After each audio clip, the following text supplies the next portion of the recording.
When people looked at me, they saw perfection. I was the girl who always had her hair neatly styled, her clothes immaculate, her smile unwavering. Teachers praised me for my grades, neighbors commented on my poise, and friends envied my picture-perfect life. But perfection is a facade, and mine hid a world of contradictions. Behind closed doors, I was never enough. My father, Charles Carter, made sure of that. "You'll ruin your posture if you slouch like that," he'd say, even as I sat as straight as a rod. Or, "You're wasting your potential with these silly hobbies. Focus on what matters." No matter what I did, it always felt like I was failing him. Growing up, my life was a series of rules and expectations. My father wasn't overtly cruel, he didn't yell or hit. His weapon was his words, sharpened to slice through my confidence. "You're beautiful, Amelia," he'd say, as though offering a compliment. "But beauty fades. What else are you bringing to the table?" I tried harder, hoping to earn his approval. I excelled in school, joined every extracurricular he suggested, and kept my room spotless. From the outside, it looked like I was thriving. Inside, I felt like I was slowly disappearing. People often told me how lucky I was to have a father who cared so much. "He's just pushing you to be your best," they'd say. I nodded, too embarrassed to admit the truth. Yes, he pushed me, to be quieter, to take up less space, to mold myself into the image of the perfect daughter he wanted. The compliments from others only deepened my sense of isolation. They didn't see the way he undermined me, turning every accomplishment into a stepping stone for the next goal, never letting me feel content or proud. Looking back, the warning signs were always there. In middle school, I was excited to show my dad a short story I'd written for a class project. Writing had always been my escape, my way of processing emotions I didn't know how to express. He read it carefully, then handed it back to me with a single comment: "It's fine, but don't you think it's a little childish?" I never wrote for fun again. High school was when the contradictions in my life became unbearable. I was voted class president, named valedictorian, and praised for my athletic achievements. But every accolade came with a price. "You're making me proud," my father said once after a debate competition. "But don't let it get to your head. Pride is dangerous." No matter how much I achieved, he found a way to temper it with criticism. Success didn't feel like success anymore, it felt like a burden. The turning point came when I was accepted into my dream university. I'd worked tirelessly for that acceptance letter, sacrificing sleep and socializing to meet my father's exacting standards. When I told him the news, I expected a rare moment of praise. Instead, he frowned. "It's a good school," he said. "But are you sure you'll be able to handle the workload? Maybe you should consider something less ambitious." His words gutted me. For the first time, I felt the anger bubbling beneath my surface. Leaving for college felt like my first taste of freedom. For the first time in my life, I was away from his constant scrutiny. I could make my own decisions, explore my own interests, and define myself outside his expectations. But the voice he'd planted in my head was hard to silence. Every time I missed a deadline, struggled with a new subject, or made a mistake, I heard his criticism in my mind. "You're not good enough." I called home less and less as the semester went on. When my father asked why, I mumbled excuses about being busy. "You're not too busy for your family," he said during one particularly tense phone call. "Don't forget where you came from, Amelia." The guilt gnawed at me, but I couldn't bring myself to call more often. Every conversation felt like a reminder of the weight I'd been trying to leave behind. It wasn't until I attended a campus seminar on emotional abuse that I began to understand my father's behavior for what it was. The speaker described patterns of manipulation, criticism disguised as concern, and the way abusers erode their victims' sense of self-worth. I sat frozen in my seat, recognizing my father in every example. Afterward, I approached the speaker, a woman named Dr. Eliza Grant, and shared a brief summary of my story. "You're not alone," she said gently. And it's not your fault. That night, I stared at my reflection in the dorm mirror, the weight of realization pressing down on me. For years, I'd told myself that my father's behavior was normal, that he was just pushing me to succeed. But it wasn't normal, and it wasn't okay. I decided then and there that I would no longer stay silent. I didn't know what my next steps would be, but I knew one thing: I deserved better. Making the decision to confront my father's influence over my life was one thing, figuring out how to do it was another. I started small. I reached out to the counseling center on campus and scheduled my first session with a therapist, Dr. Patel. Walking into her office, my palms were clammy, and my heart raced. But the warmth in her smile put me at ease. "Take your time," she said. "This is your space." For the first time, I told someone the full story of my relationship with my father. "He always made me feel like I wasn't enough," I said, my voice trembling. "No matter what I achieved, there was always something to fix, something to improve." Dr. Patel listened carefully, nodding. "It sounds like his approval was conditional, something you had to earn instead of something freely given." Her words struck a chord deep within me. In therapy, I began to learn the language to describe what I'd been through. Words like emotional manipulation and psychological abuse felt heavy, but they also felt right. "It's okay to call it what it is," Dr. Patel said during one session. "Acknowledging the problem is the first step toward healing." Still, I struggled with guilt. My father had provided for me, supported my education, and kept a roof over my head. How could I reconcile that with the pain he'd caused? "Two things can be true at once," Dr. Patel reminded me. "He can have done those things, and he can still have hurt you." After a particularly intense therapy session, I called my best friend, Lila, and asked if she had time to talk. We met at a coffee shop near campus, and as I stirred my latte nervously, I finally opened up about my struggles. "I've always envied how close you are with your family," I admitted. "But my dad, it's different. He's always been so critical, so controlling." Lila reached across the table and squeezed my hand. "Amelia, I had no idea. You've always seemed so put together." "That's the thing," I said. "I've spent my whole life pretending everything's fine." For the first time, I felt the weight of that pretense begin to lift. Dr. Patel encouraged me to write a letter to my father, even if I didn't feel ready to send it. I hesitated for days, staring at the blank page in my notebook. But once I started writing, the words poured out. "Dad, you've always told me that everything you do is for my benefit, but it doesn't feel that way. Your words have shaped how I see myself, and not in a good way. I'm tired of feeling like I'm never enough. I need you to understand how much your criticism has hurt me." When I finished, I felt both drained and relieved. Over the next few weeks, I started setting small boundaries with my father. When he called to check in, I kept the conversations short. When he offered unsolicited advice, I politely but firmly told him, "I've got it under control." His responses ranged from confusion to irritation. "Why are you being so short with me?" he asked during one call. "I'm just trying to focus on school right now," I replied.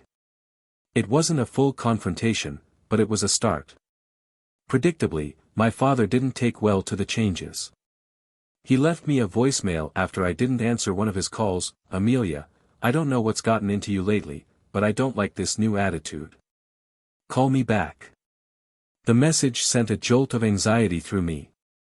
For years, I'd done everything to avoid his disapproval.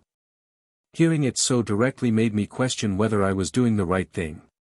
But Dr. Patel helped me see it differently. "His reaction isn't about you, it's about him losing control," she said. "That's a sign you're making progress." One afternoon, I found myself walking through the campus park, my mind swirling with memories of my father's words. I stopped by the pond and stared at my reflection in the water. For years, I'd let his voice drown out my own. But standing there, I realized something. I didn't have to live that way anymore. It wasn't an overnight change, but it was a moment of clarity. I deserved to be happy, and that meant taking control of my life. Part of my healing journey involved rediscovering the things I loved. I started writing again, not for a grade or anyone's approval, but for myself. I filled pages with poetry and short stories, letting my imagination run free. I also joined a painting class on a whim, even though I had no experience. The instructor encouraged me to focus on expression rather than perfection, and for the first time, I created something without worrying about whether it was good enough. Each small step felt like reclaiming a piece of myself. One day, I shared a short story in a campus creative writing group. It was a fictionalized account of a young girl navigating a strained relationship with a critical parent. Afterward, a classmate named Daniel approached me. "Your story really resonated with me," he said. "I've had similar experiences with my mom." We ended up talking for hours, sharing our struggles and finding comfort in the realization that we weren't alone. Daniel's friendship became another anchor in my journey, reminding me of the strength that comes from connection. By the end of the semester, I felt a new kind of strength building within me. I wasn't ready to confront my father fully, but I no longer felt defined by his criticism. I was learning to trust my own voice, to value my own feelings, and to believe that I was enough just as I was. The road ahead was still uncertain, but for the first time, I felt like I was walking towards something better. The realization that I deserved better was liberating, but it also came with a heavy question: what would I do about my father? I couldn't keep living in fear of his disapproval. If I truly wanted to reclaim my life, I needed to confront him, not just for closure, but to set boundaries that would protect my peace. The thought terrified me. My father wasn't the type to take pushback lightly, but I knew I couldn't move forward without addressing the past. Dr. Patel and I spent weeks preparing for the conversation. "What's your goal?" she asked during one session. "I don't want to change him," I said. "I just want him to understand how his actions have affected me. And I need him to respect my boundaries." "Focus on that," she advised. "Stay calm, stick to your message, and remember, it's not your job to manage his reaction."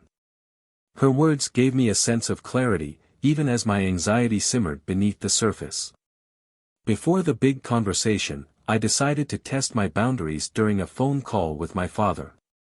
He brought up my recent decision to drop an elective class I wasn't enjoying. "You always quit when things get hard," he said, his voice tinged with disappointment. In the past, I would have apologized or explained myself endlessly. This time, I took a deep breath and said, "I made the decision that was best for me, and I'm not going to feel bad about it." The silence on the other end of the line was deafening, but I didn't back down. The opportunity for a deeper conversation came when I visited home for winter break. My father greeted me with his usual critiques: "You've lost weight, are you eating enough?" followed by, "You should have stayed in that elective. It could have opened doors for you." This time, I didn't brush it off. "Dad, we need to talk," I said, my voice steady. He looked surprised but followed me to the living room. As we sat down, I felt my hands tremble slightly, but I pushed forward. "I know you think you're helping when you say those things," I began. "But they've hurt me more than you realize." His brow furrowed. "Hurt you?" "Amelia, I've only ever wanted the best for you." "I believe that," I said. "But the way you've gone about it has made me feel like I'm never enough. And that's not okay." At first, my father dismissed my words. "You're being overly sensitive," he said, waving a hand.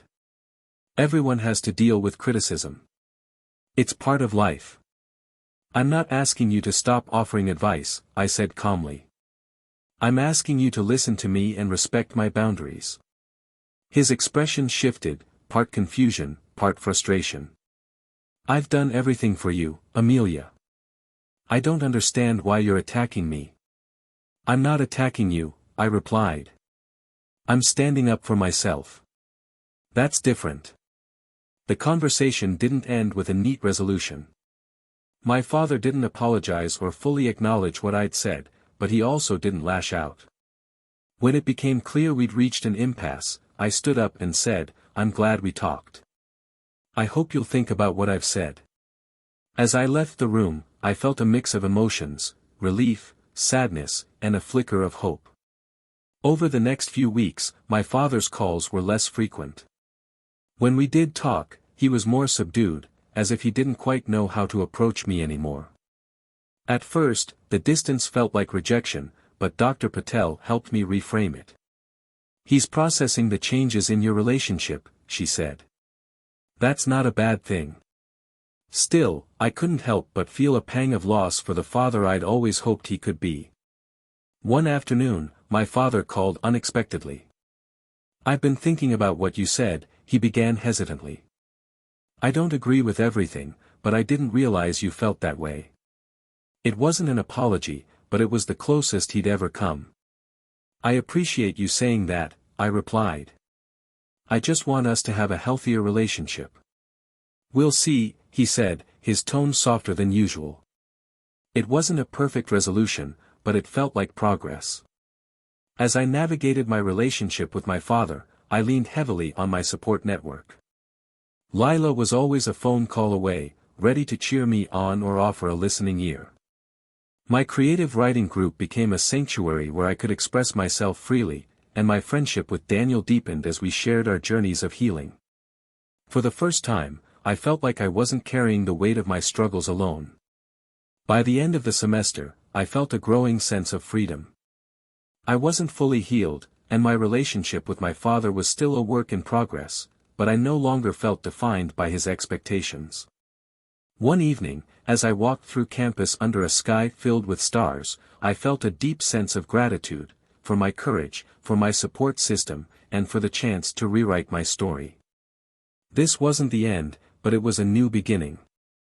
For years, success had meant meeting my father's expectations, perfect grades, accolades, and achievements that looked good on paper. But as I began to rebuild my life, I realized that success could mean something entirely different. It wasn't about what others thought of me, it was about how I felt about myself. I started small, setting personal goals that had nothing to do with external validation. I finished a short story I'd been working on for months, started practicing yoga, and even joined a cooking class. Each accomplishment, no matter how minor, felt like a victory. One morning, I received an unexpected letter from my father. His handwriting was neat and deliberate, each word carefully chosen. "Amelia, I've been thinking a lot about our recent conversations. I realize now that I may have been too hard on you at times.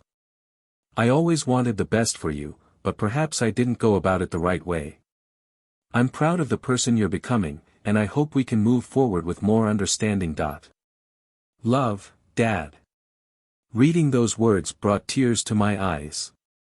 It wasn't a perfect apology, but it was a step toward healing. With my father's voice no longer dominating my thoughts, I felt free to explore the parts of myself I'd suppressed for so long. Writing became my sanctuary. I poured my emotions into poetry and essays, many of which centered on themes of resilience and self-discovery.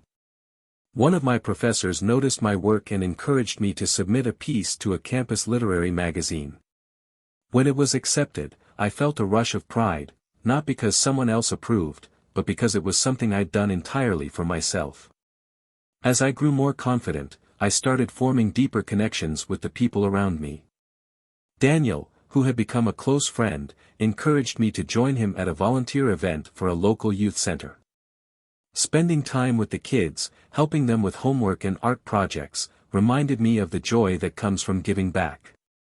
"You have a gift for connecting with people," Daniel said one evening as we packed up supplies. "You should use it." His words planted a seed in my mind, maybe my experiences could help others who were struggling. Though my father's letter had been a step forward, our relationship was still a work in progress. When he called to offer advice about my career, I politely but firmly told him, "I appreciate your input, but I'm making decisions that feel right for me." To my surprise, he didn't push back. "I just want you to be happy," he said. For the first time, I believed him.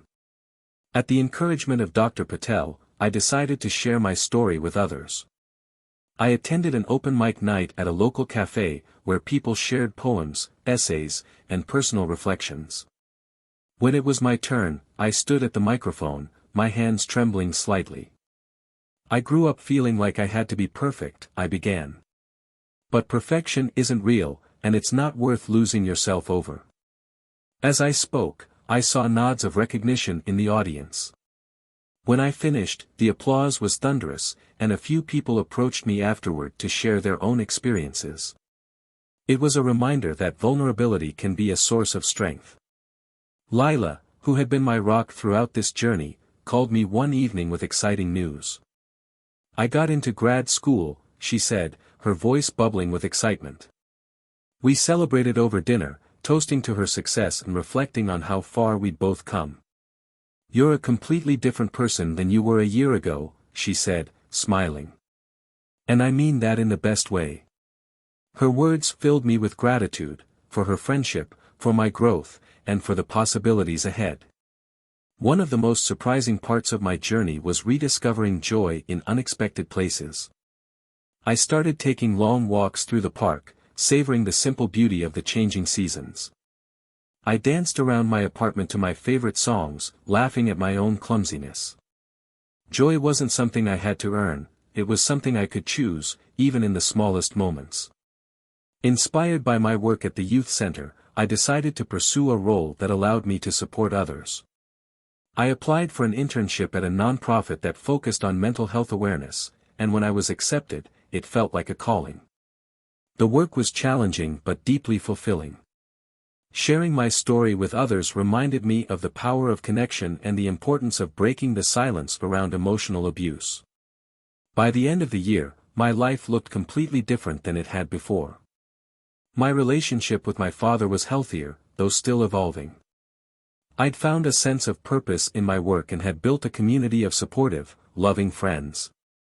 Most importantly, I'd learned to trust myself. As I stood on the threshold of a new chapter, I felt a sense of peace I hadn't known in years. The silence I'd lived in for so long was gone, replaced by the sound of my own voice, and it was stronger than ever. As I sat at my desk, journaling late into the night, I found myself reflecting on the person I used to be. For so long, I'd measured my worth through someone else's eyes, my father's, my teachers, my peers. I'd silenced my needs and desires, believing they were less important than the expectations placed on me. But now, as I filled the pages of my journal, I saw how far I'd come. My life wasn't perfect, but it was mine, and that made all the difference. One morning, I woke up early and decided to take a walk through campus before the day's bustle began. The air was crisp, and the sun bathed everything in a golden glow. As I walked, I thought about the people who had supported me, Dr. Patel, Lila, Daniel, and even my father, in his own imperfect way. They had each played a role in my growth, but I knew the hardest work had come from within. I was proud of myself for taking those first, terrifying steps toward change. During a holiday visit home, my father and I sat in the kitchen, sipping coffee in a rare moment of quiet. "I've been meaning to tell you something," he said, his voice hesitant. "I've been reading more about parenting and relationships. I didn't realize how much my words affected you." Hearing him acknowledge this felt like a breakthrough I hadn't expected. "Thank you, Dad," I said softly. "That means a lot." Our relationship still had its challenges, but this moment of vulnerability brought us closer than we'd been in years. Inspired by the response to my open mic performance, I decided to write a blog post about my journey. I titled it "The Silence I Broke and Poured My Heart into Every Word." I shared about the pressure of perfection, the toll of emotional manipulation, and the freedom I'd found in reclaiming my voice. The post went live one evening, and within hours, messages started pouring in. "Thank you for sharing this," one person wrote. "It's like you're telling my story." Their words reminded me why I'd chosen to speak out, because no one should feel alone in their struggles. The blog post gained traction, and soon, I was invited to speak at a panel on emotional abuse and mental health. Standing on stage in front of a packed audience, I felt a mix of nerves and excitement. When I was younger, I thought staying silent was the best way to survive. But silence doesn't heal wounds, it deepens them. Breaking that silence was the hardest thing I've ever done, but it's also the best. As I spoke, I saw heads nodding in the crowd, and I knew my words were making an impact. One of the biggest lessons I'd learned was that healthy relationships are built on mutual respect and trust. Daniel and I had grown closer over the months, and eventually, he asked me out on a date. At first, I was hesitant. I'd spent so much time focusing on myself that I wasn't sure I was ready for a relationship. But Daniel's patience and kindness won me over. He didn't try to change me or mold me into someone I wasn't, he simply accepted me for who I was. With Daniel's support and my growing confidence, I learned to trust myself in ways I never had before. I made decisions without second-guessing, pursued opportunities that excited me, and spoke my mind without fear of judgment. For the first time, I felt fully in control of my life. One evening, I sat down and wrote a letter to my younger self. Dear Amelia, you're stronger than you realize. The hurt you're feeling now won't last forever, and one day, you'll find the courage to stand up for yourself. You'll discover that your worth isn't tied to anyone else's approval, and you'll build a life that makes you proud. Keep going. Your future is brighter than you can imagine.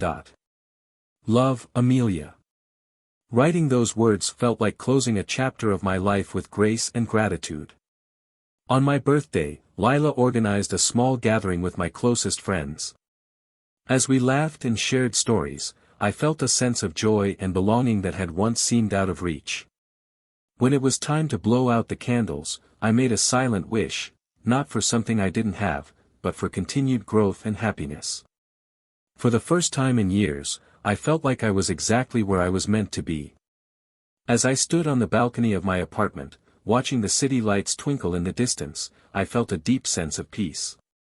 The silence that had once defined my life was gone, replaced by the sound of my own voice, strong, clear, and unapologetic. My journey wasn't over, but I knew I was ready for whatever came next. This was my story, and I was proud to own it.